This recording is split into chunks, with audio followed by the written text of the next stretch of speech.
ഏറ്റുമാനൂരിൽ ഇന്ന് 7:30 പൊന്നാന ദർശനം.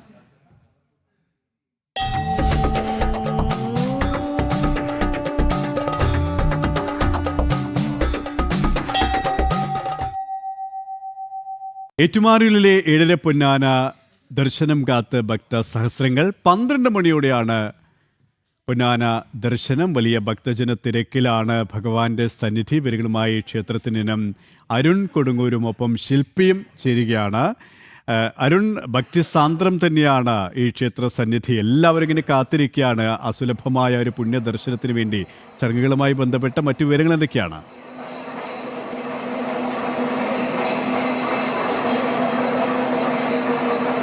തീർച്ചയായും അത് തന്നെയാണ് ഏറ്റവും പ്രധാനപ്പെട്ട കാര്യം. എന്തായാലും പൂർവ്വജന്മ സുഹൃതമാണ് ഈ ഒരു നിമിഷം ഈ മണ്ണിൽ നിൽക്കുക എന്നത്.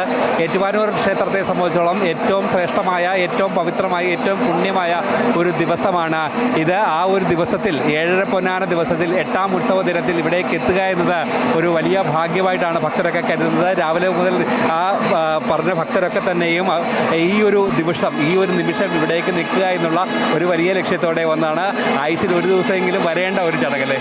നമുക്കറിയാം, രാവിലെ മുതൽ ഇവിടേക്ക് ഒഴുകിയെത്തുന്ന ഭക്തരക്ഷങ്ങൾ തന്നെ അതിനുള്ള വലിയൊരു ഉദാഹരണമാണ്. കാരണം ഭഗവാനെ ഒന്ന് കാണുക, 7:30 പൊന്നാനയുടെ ആ ഒരു നിറവിൽ ഭഗവാനെ കാണുക എന്ന് പറയുന്നത് വലിയ ഒരു ജീവിതത്തിലെ വലിയൊരു ജീവിത സാഫല്യമായിട്ട് കാണുന്നതാണ് ഏറ്റുമാനൂർ അപ്പൻ്റെ ഭക്തർ. അതുകൊണ്ട് തന്നെ ഓരോരുത്തരും ഇങ്ങോട്ടേക്ക് ഒഴുകിയെത്തുന്ന ഒരു കാഴ്ച, എല്ലാവരും ആ ഒരു നിമിഷത്തിന് വേണ്ടിയിട്ടുള്ള കാത്തിരിപ്പിലാണ്. 12 മണിയോടുകൂടി 7:30 പൊന്നാനയുടെ നിറവിൽ മഹാദേവനെ ഒന്ന് കാണുക എന്ന് പറയുന്ന വലിയ ഒരു ലക്ഷ്യത്തിനാണ് എല്ലാവരും ഇവിടെ എത്തിക്കൊണ്ടിരിക്കുന്നത്. എനിക്ക് തോന്നുന്നു ഇവിടെ ഇപ്പോൾ ശ്രീബലി നടന്നുകൊണ്ടിരിക്കുകയാണ്.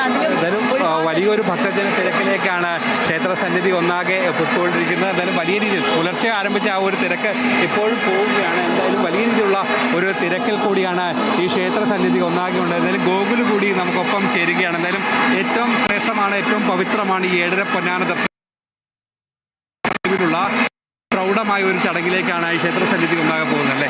തീർച്ചയായിട്ടും ചേട്ടാ, അത് തന്നെയാണ്. ഇത് ഒരു കേരളത്തിൻ്റെ തന്നെ ഒരു സാംസ്കാരിക ഉത്സവങ്ങളുടെ ഭാഗമാണ് ഏറ്റുമാനൂർ 7:30 പൊന്നാന എന്ന് പറയുന്നത്. നമ്മുടെ നാട്ടുകാരാണ്, അതിൻ്റെ ഒരു അഭിമാനങ്ങൾ വേറെ ഉണ്ട്.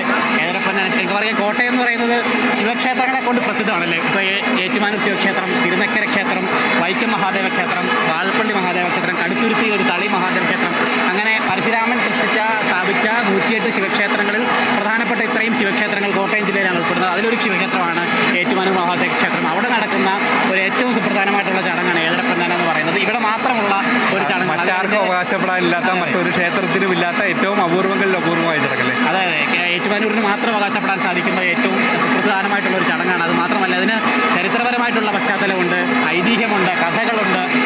നമുക്കറിയാം, തിരുവിതാംകൂർ മഹാരാജാവായിരുന്ന മാർത്താണ്ഡവർമ്മ, അദ്ദേഹം ഭഗവാൻ നേർന്നതാണ് ഈ 7:30 പൊന്നാന എന്ന് പറയുന്നത്. പിന്നീട് മാർത്താണ്ഡവർമ്മയ്ക്കത് ആ നേർച്ച പൂർത്തീകരിക്കാൻ സാധിച്ചില്ല, അദ്ദേഹം കാലം ചെയ്തു. അതിനുശേഷം വന്ന അദ്ദേഹത്തിൻ്റെ പിൻഗാമിയായിട്ടുള്ള ധർമ്മരാജയാണ് ഇവിടെ ഈ 7:30 പൊന്നാനകൾ സമർപ്പിച്ചത് എന്നുള്ളതാണ് ഐതിഹ്യം. അതിനുശേഷം ഈ 2 നാൾ, വർഷത്തിൽ 2 നാൾ, അത് ഒന്ന് 8ാം ഉത്സവത്തിനും ഒന്ന് ആറാട്ട് ദിവസവുമാണ് ഇത്തരത്തിൽ ഭഗവാൻ ഈ 7:30 പൊന്നാന ദർശനം ഭക്തർക്ക് വേണ്ടിയിട്ട് കാണാനായിട്ടുള്ള അവസരം ഉണ്ടായത്. അതിന്നാണ് അല്ലെ, 8ാം ഉത്സവമാണ്, ഭഗവാന്റെ ഉത്സവത്തിൻ്റെ 8ാം നാളാണ്.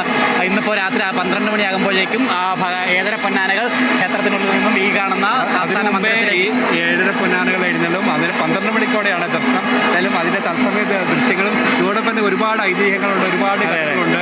എല്ലാം ഏറ്റവും പവിത്രമായ ഒരു മണ്ണിൽ നിന്നുകൊണ്ട് പ്രേക്ഷക ലക്ഷങ്ങൾക്ക് നമുക്കും ഈ ഒരു ചടങ്ങ് എത്തിക്കാൻ പറ്റുന്നു എന്നതാണ് ഏറ്റവും പ്രധാനപ്പെട്ട കാര്യം. എന്തായാലും എല്ലാ ക്രമീകരണങ്ങളും, എല്ലാ ഒരുക്കങ്ങളും ഇവിടെ പൂർത്തിയായിരിക്കുകയാണ്.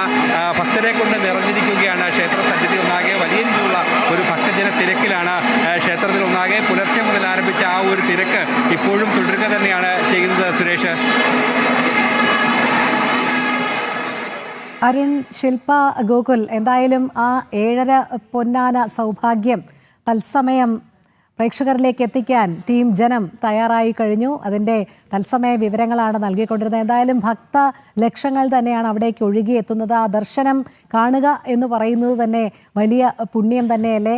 അതുമാത്രമല്ല, നേരത്തെ ഗൂഗിൾ സൂചിപ്പിച്ചതുപോലെ മഹാദേവനെ സന്ദർശിക്കാൻ സാധിക്കുക, ആ 7:30 പൊന്നാന നിറവിൽ സന്ദർശിക്കുക, ദർശനം നടത്തുക എന്നൊക്കെ പറയുന്നത് വലിയ സൗഭാഗ്യമായി കാണുന്നു. അതിനായിട്ട് തന്നെയല്ലേ ഏവരും കാത്തിരിക്കുന്നതും.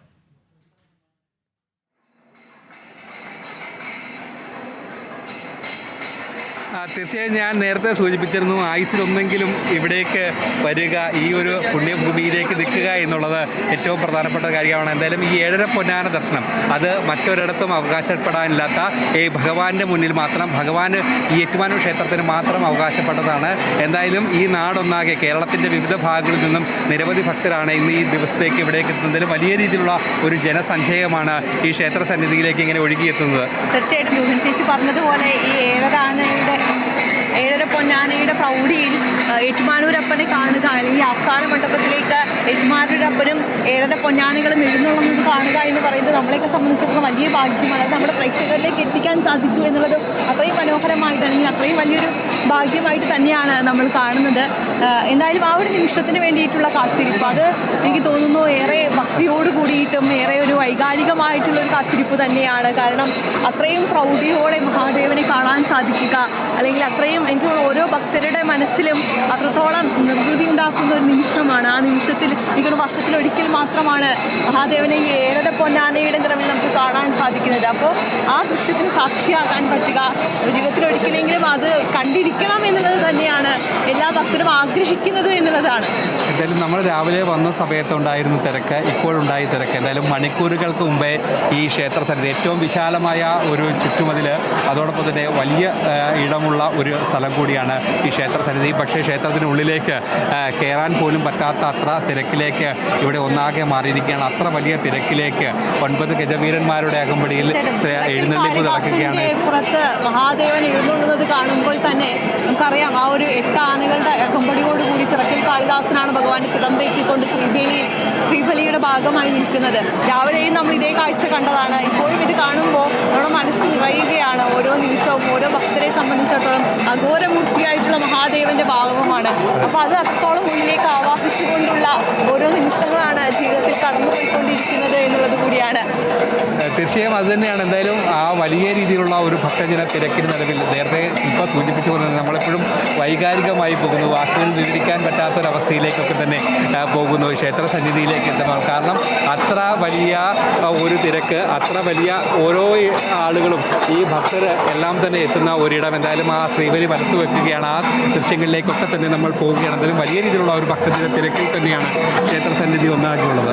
തിരക്ക് ഇനി വർദ്ധിക്കാൻ പോകുന്നുള്ളൂ. കാരണം ഈ രാത്രി 12 മണിക്കാണ് അത് ആസ്ഥാന മണ്ഡപത്തിലേക്ക് കൊണ്ടുവരുന്നത്. അതിനുശേഷം ഇതിലും ഇരട്ടിയായിട്ട് തിരക്ക് വർദ്ധിക്കും. കാരണം എല്ലാ വർഷവും ആയിരക്കണക്കിന് തീർത്ഥാടകർ ഈ ചടങ്ങ് കണ്ടു തൊഴുക എന്ന് പറയുന്നവർക്ക് ജന്മപുണ്യമാണ്, ഒരു സുഹൃതമായിട്ട് കണക്കാക്കുന്ന ചടങ്ങാണ്. അതുകൊണ്ട് തന്നെ ആ രീതിയിൽ ഭക്തജനപ്രവാഹം വരുന്ന മണിക്കൂറുകളിൽ ഇങ്ങോട്ടേക്ക് ഉണ്ടാകുമെന്നുള്ള കാര്യത്തിൽ യാതൊരു സംശയവുമില്ല.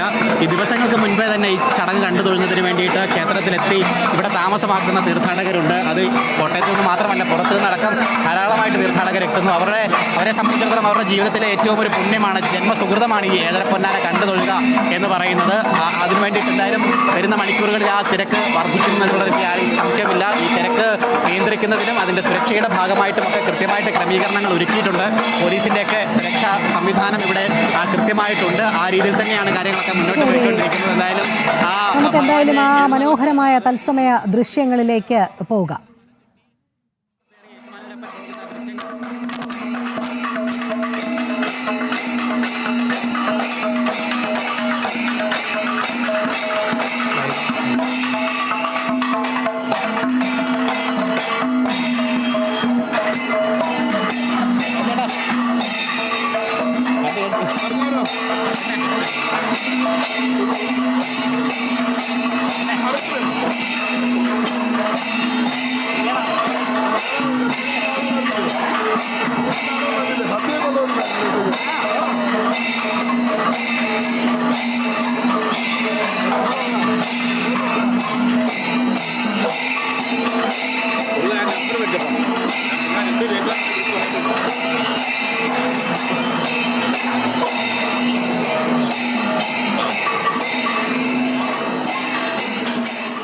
ഏറ്റുമാനൂരിലെ 7:30 പൊന്നാന ദർശനം കാത്ത് ഭക്ത സഹസ്രങ്ങൾ. 12 മണിയോടെയാണ് പൊന്നാന ദർശനം. വലിയ ഭക്തജന തിരക്കാണ് ഇപ്പോഴും ക്ഷേത്രത്തിൽ അനുഭവപ്പെട്ടുകൊണ്ടിരിക്കുന്നത്. രോഹിണി, ഇന്ന് നമുക്ക് രാത്രി 10:30 മുതൽ 1 മണി വരെ തത്സമയം ഈ കാഴ്ചകളാണ്, മനോഹരമായ ഭക്തിസാന്ദ്രമായ കാഴ്ചകൾ.